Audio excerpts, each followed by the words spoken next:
As midday passed, and Kuroimo went on break for restocking, shopkeepers from this shopping district gathered there. Yay. Sean, I've really got to thank you. If you hadn't saved me, they might have made an even bigger mess of my shop. Don't worry about it. We should all help each other out when the going gets rough. I can't believe she's a fucking mom. Jesus Christ. She's so young.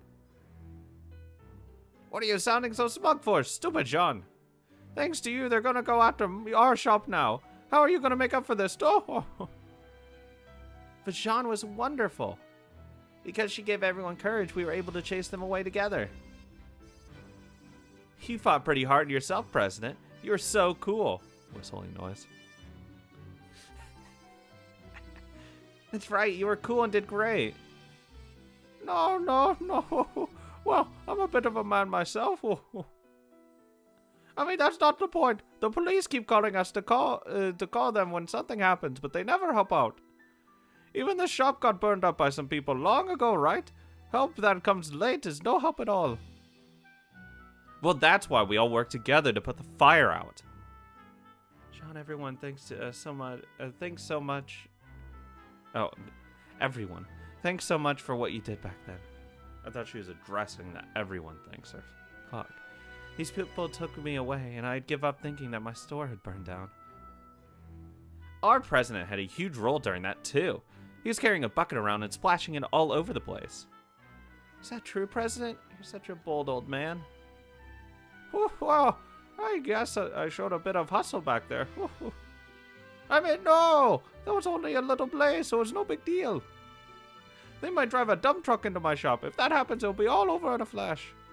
The police won't protect us, thanks to Jean. We're gonna have tequila on our case. We're done for. This man never got boring, constantly swelling with pride and shrinking in turn. However, the repeated harassment by Tequila's gang was becoming intolerable. Leo, just fucking break their legs. Until now, the merchants had fended them off temporarily by handing over goods or change. Those stopgap measures don't resolve anything. They all folded their arms and started mumbling that yes, they understood it logically, but both police and the MPs were in bed with Primavera. Even if they complained about damages, nothing serious would be done, and even if the perpetrators were caught, they'd be released easily. Just now, the people who happened to be gathered there had come to their aid, but that wasn't something they could rely upon all the time. When Tequila came back for revenge with a bunch of henchmen, everyone really would pretend they couldn't see anything. That type of person is vindictive when his vanity is wounded. He would certainly come to repay them soon. So glad Richard's a piece of shit employing him. That's right, everyone! There's no need to fear! We have an incredibly strong bodyguard, don't we? Hi there. Jean! You can fend off Tequila no matter how many times he comes. I was watching back there. You're incredibly strong. John could handle any number of men like that. Drew, you're damn good. You were probably a big hero in the war. President, we'll help pay his bodyguard fees, so please include us if the worst happens. Oh, well, of course. Leave it all to our reliable bodyguard. We'll pay too. Protect us too, please. John really is strong. He can expect plenty of on the house from Kuroimo. Us too. I'll cut your hair at half price. Oh, I could use that haircut. Thank you. If you have a hole in the pan, I'll fix it for free. John will chip in too. Please lend a hand if they go after us. Yes, go ahead, everyone. Please leave all your troubles in the hand of our reliable bodyguard. No, that's no good. As I thanked Leo like a Buddha, Jean spoke out forcefully. Yeah, you can't just rely on one person.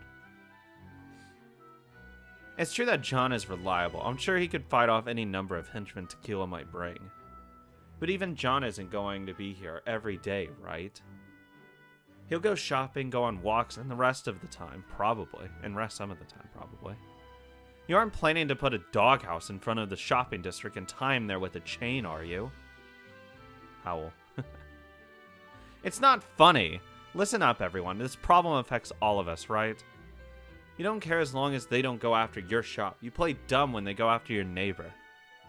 That's why no one ever comes to help you when they go after your own shop. That's why you're forced to do what they say. Oh, you're all cheap talk. You're just a sales girl, aren't you? Don't talk all that tough when you aren't even a manager. Ow, what are you doing, President? Well, of course he'll be okay while John's around. While he's around. Of course. If we just have John, our bakery will be invincible. And if John gets a cold and has to rest, what if he decides to take a visit to his hometown on his days off? Well, if that happens, then it happens. And then they attack. We'll have to pay up to smooth things over then. Violence is scary after all. It's true John's strong, but he can't do everything. Sometimes he won't be around, and sometimes he even won't be able to help. What are you going to do if John suddenly says his mom got back home is sick, so he's going back to see her? Well, John, while admitting that Leo was reliable, tried to explain that relying on him wouldn't solve the problem. She's so fucking based. You play dumb when they go after other people's shops. Because of that, no one will help you when things get tough. That was why they just sort of followed Tequila's unreasonable demands, unable to truly resolve the situation. All of you aren't just managers at your own shops. You're also members of the Dawn Shopping District, right? If you let those punks go around finding fault with people and taking their money, the shopping district will die. If you're only concerned with keeping your own shop safe, the whole shopping district will be destroyed. Who is this Jean woman? She's the baker girl. A good no shit, okay. A good-natured woman who's been popular ever since the shopping district was established. She'd be popular in my eyes. Jesus Christ. Imagine so, the sort of woman who can't afford not to hit on. Yes! You can't afford not to. She still loves her dead husband, so I doubt it'd be easy. That sounds like a challenge. I know, she already shot me down last night. And the night before. And the night before that. Oh, Jesus. Oh, God, she's really good, okay? I'm not gonna lie. Oh, you're fast. Failing to chat up a woman is an insult, like saying they aren't even worth that. King! Jean. No one even knew any more of her name. She lost her family in the war and the Great Disaster and lived all on her own. However, her good nature, reliability, and youthful spirit might be called the billboard of the entire Dawn Shopping District. True, she was just a bakery salesgirl, but everyone couldn't help but respect her. Even Leo definitely felt a glimpse of that nature that drew respect while he listened to her speech. She's an interesting woman. Yeah, she's truly a wonderful woman. She's a little like Rose, definitely. Huh? The way she talks with single-minded passion, and the way she charges them with the task of fighting together. You're right, she's like the old Rose. The old Rose? Ever since you went away, Rose has been fighting alone all the time. But Rose was never the sort of resilient girl who could bear the brunt of all troubles. And yet the era and environment around her demanded that she bear the brunt, and she accepted that role. During these 3 years, that girl has been hurt and worn out so much. She whipped herself for the people, but no one rewarded her, just abused her however they pleased, slandered her. Everyone. No, I'm sure I did it too. You did! We weren't able to accept her great efforts. I was. Do you know about Rose getting shot? I do. I hear that ever since then she's been kept in hiding somewhere. Rose is being kept safe in hiding while still calling the shots in Primavera. That's what everyone believes, but I think Rose might have retired. No, I mean, I hope that's the case. Yeah, forced. After all, if it wasn't, you can't explain why Primavera's changed so much. So even you haven't spoken to Rose? Ever since you left, Rose has practically been in a different world. So no one treated her as a human like everyone else. People assume it's normal for her to work all the time. And as soon as it looks like they stand to lose something, they vilify her. I'm sure when she was shot, the last thread of drive in her heart must have snapped. I'm sure Rose blames herself for leaving Primavera's top spot. Until someone forgives her, I'm sure she'll keep on blaming herself somewhere. Like she's probably doing now.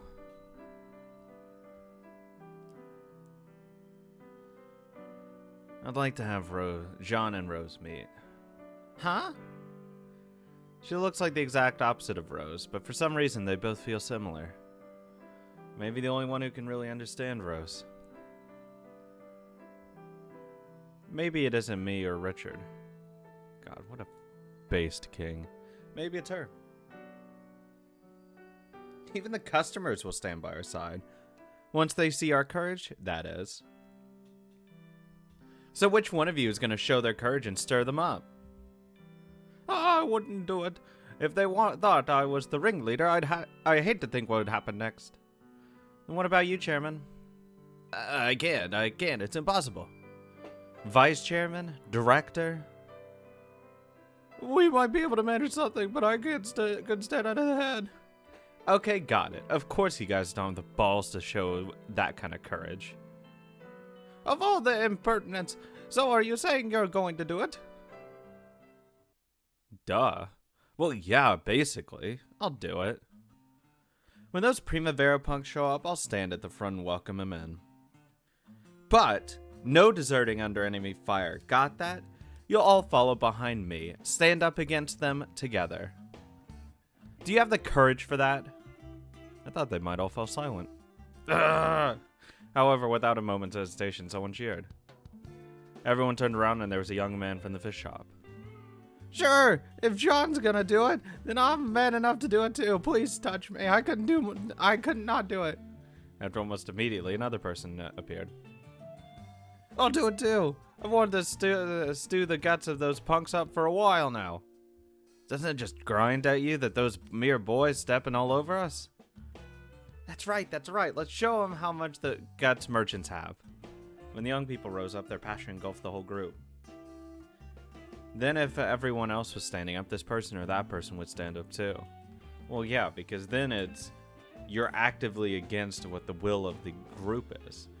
Because that's like the whole point of not standing up. You don't stand up because everyone else isn't. But when everyone else is standing up, you're the one sitting down, and it's obvious that you are. You're choosing to abandon everyone.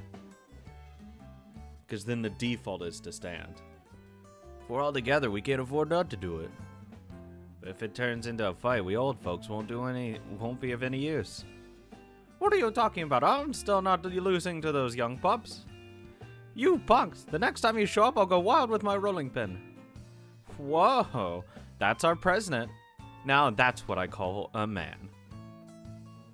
I'm sure this is that thing Rose was looking for. Yeah, I know. They're straight, if I don't go all out, I doubt I'll have any chance to shine. Still, that's one hell of a speech. She'd make a good politician. True, it had been a fine, vigorous speech, but it was shocking that she managed to give them so much courage so quickly. Yeah, a lot of charisma. While he voiced his admiration, Claudia whispered something secretively into his ear. What's that? Is that really true? Yeah, mine. Even I got a one-show bottle of sake. Woo! Now that is a surprise. Jean, huh? She's gonna be big. Damn right. That's why I gotta mold her myself. What was that all about? Courage resides in all people. However, no one can draw out their courage alone. Regardless of how great or small their courage is, it only appears when someone pushes them from behind. And becoming the very first person to push is what makes someone qualified to become Madam. The fucking first mover. This is why Madame Rose and Madame Jean are madams. What was that about the bottle of sake? Well, as to that, Julie, it was just a bit of this. Toritsugu grinned and made a gesture, but Julie had no idea what he meant. Fucking jerking off. It means she prepared beforehand. Prepared beforehand, huh? Beforehand, Madame John went around to several young shopkeepers who seemed likely to sympathize with her and bribed them. Just gave them fucking alcohol. Based. Telling them to sympathize with her speech. What? What? I thought this was an emotional scene where Madame John's brilliant speech unified the hearts of the members of the shopping district. It did for the people she didn't bribe, though. Sorry, Julie. It's not fair if I don't reveal the trick. I did tell you, though, the courage only appears when someone pushes you from behind. I see, so you were saying it was staged. No, I was just giving him a push from behind. However, Julie, while it is true that the enthusiasm of the sympathizers were arranged for by me, the courage they roused after being pushed from behind was without a doubt true courage. And all the people she didn't bribe, so. Madame Rose's heart was too pure, so she only tried appealing to their hearts. Madame John was just a bit better at it. Still, don't get the wrong idea. I may have been more clever in my methods. But the truly noble and just one was Madame Rose every time. I have no words. I'm stunned silent. So young John has finally appeared in the story. Oh, yes. Madame Rose and John were starting to show their similarities. Oh, it's crazy. The tale spanning over 2 years is finally coming together. Good.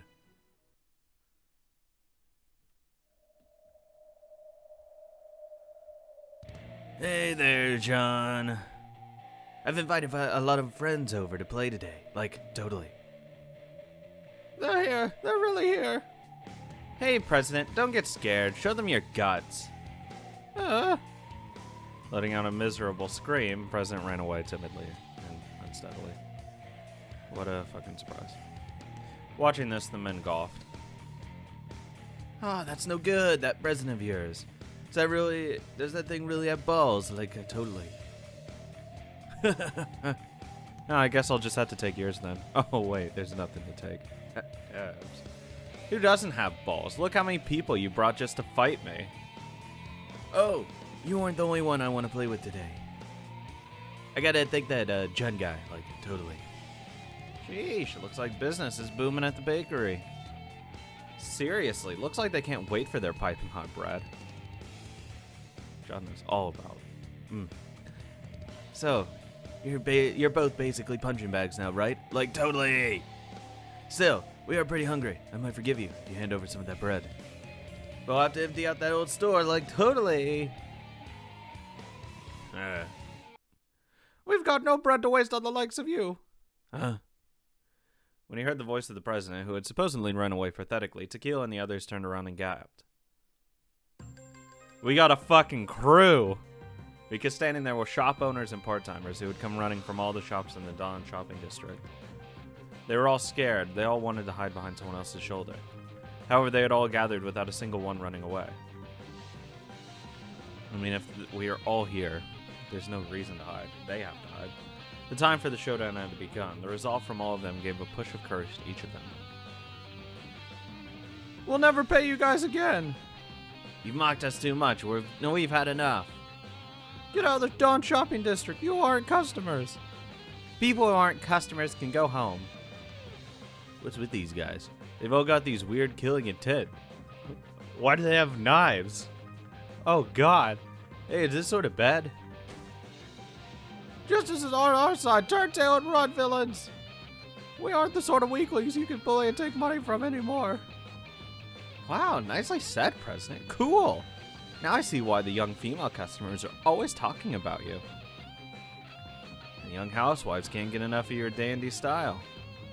Well, looks like I can't hide my chart after all. What are these guys doing all of a sudden? Like, totally. Boss, oh crap. There's even more of them now. The people pushed from behind by courage gathered. They were just customers who had come to visit this shopping district. We're gonna kill these people. However, they remembered John's speech from the other day. We actually could just kill them. Fuck them. Even customers who are members of the shopping fucking string their bodies up as a warning. If they didn't protect the shops would be destroyed. Jesus. Protecting good shops, protecting the city is the duty of customers, of ordinary city folk. Get out! Get out! Go back to Primavera! What do you mean protecting your countrymen? You're just taking people's money for trivial reasons. Yeah. If you don't like it, bring Madame Rose here. Crap, maybe we should run. Ah! This is our answer. The Dawn Shopping District isn't your plaything. If you gotten the message, then run along home. Damn you, getting so cocky like totally. Oh, but if you're headed for the barbershop, go ahead. If you hurry, he'll give you a nice uneven haircut on the shaggy head for free. Are you mocking my head again like totally? Like totally. Bye. Tequila bent backward screaming. Seemed to blow a fuse and toppled over. Oh, he just stroked out. Apparently he'd gotten so agitated that he fainted. Beat him up! The henchmen picked up their boss, forced to retreat dejectedly without even getting a good parting jab. From today on, just try sneaking into the shopping district. Next time, we won't let you get away unscathed. I hear the Dawn Shopping District is popular because of all the free services it offers. I need a free rub down. Oh yes, we're now offering free massive blood loss, and I don't mean nosebleeds. Damn it, remember this. It truly was the half-assed parting remark of a loser. When the men disappeared, the people let out a cheer, and they clapped hands and celebrated. We did it! We did it! Yay. We did it! Great. It is, isn't it? It is, right? This is the Dawn Shopping District. I want to protect the strength of the city forever. Why is she so cute? Coming home. I want to come home to John.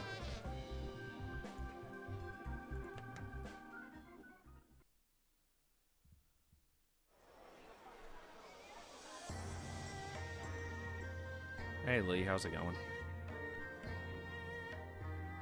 That attack 1 year ago. I know it was a plot to make us fight each other and bring each other down. Still, I can't believe we haven't found any clues after a whole year. It is an embarrassment. I must apologize. You're damn right you should. We still haven't found any evidence pointing to the culprit. Alan let out a deep sigh and hung his head. He'd had absolutely no intention of blaming them, but he had apparently been unable to hide his irritation. A year had passed since then. He had been sure the great and mighty GDS would have figured out who the culprit was by now. During that year in China, he had kept waiting for the news that they had identified the culprit and avenged Yuki. However, the constant waiting had thrown his heart in turmoil, and at times he had sealed that inside his heart, sometimes acting as though he'd forgotten about it all. Even though so many people shot at each other, and so many people died, the culprit is still unknown. Is that even possible? Lee, I imagine you haven't been just playing around this last year, right? Of course not. So why do we still have no leads on Yuki's killer? Is there any culprit that couldn't be exposed even by the information gathering power of Chinatown? Well, I mean, they literally killed almost all of the lines to get to them. Young lord. I don't mind, Alan is one of our countrymen. Oh, and we still don't have any evidence. But lately we obtained a truly interesting piece of information. Interesting piece of information. When you think about it, any other answer was unthinkable from the very beginning. There are so many highly trained and organized attackers. They use the most modern weapons, had an escape route planned, and the ability to plan beforehand and gather information for the attack. That leads us to only one answer.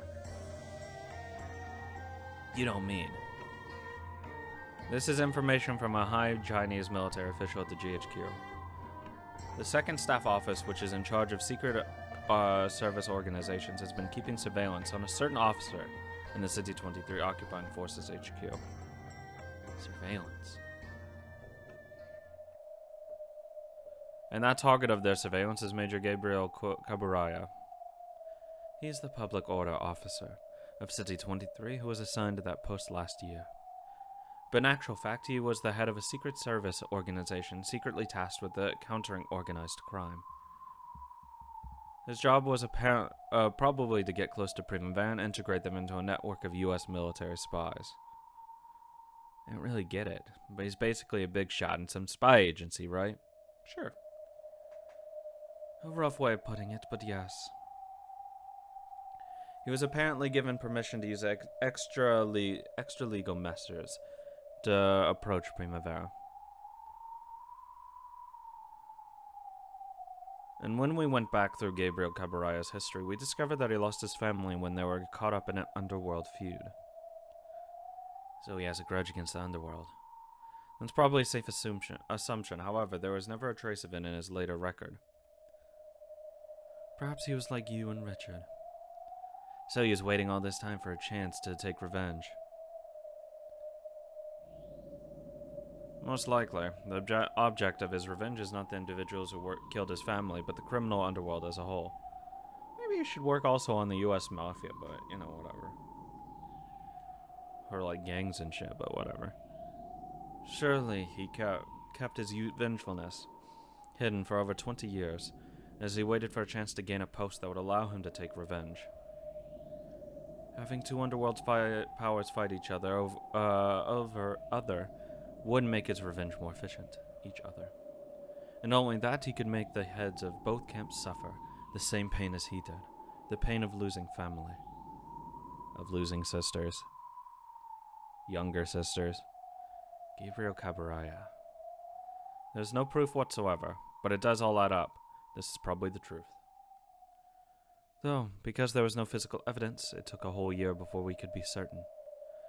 We know a thing or two about our opponent. We had to be cautious. I want you to understand.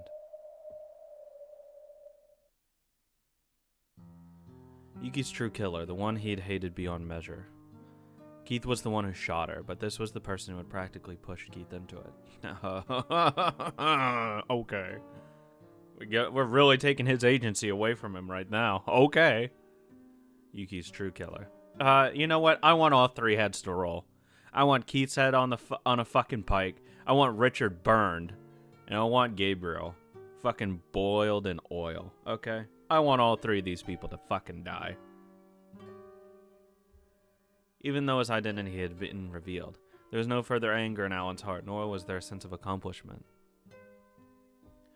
There was just a strange resignation, as though he was accepting Yuki's death again. Queen. Yuki, inside his heart, smiled, nodded, and whispered to him. Good. That's enough. Don't you think it'd be stupid if the chain of revenge brought on endless wars? Rather than talking about killing people, let's talk about saving people and joining hands. You're right, Yuki. From a logical perspective, you're necessarily right. It's dumb to pursue revenge totally and thoroughly. It literally leads to nothing. But you know what? Sometimes I fucking need it. Sweetheart. Our hand was definitely resting on Alan's shoulder. Alan? There's no anger in my heart. I won't let the blood rush to my head and run off to raid the occupying forces HQ. Even if I did something that's stupid, I'd just be riddled with holes. Yuki would lose patience with me in the next world.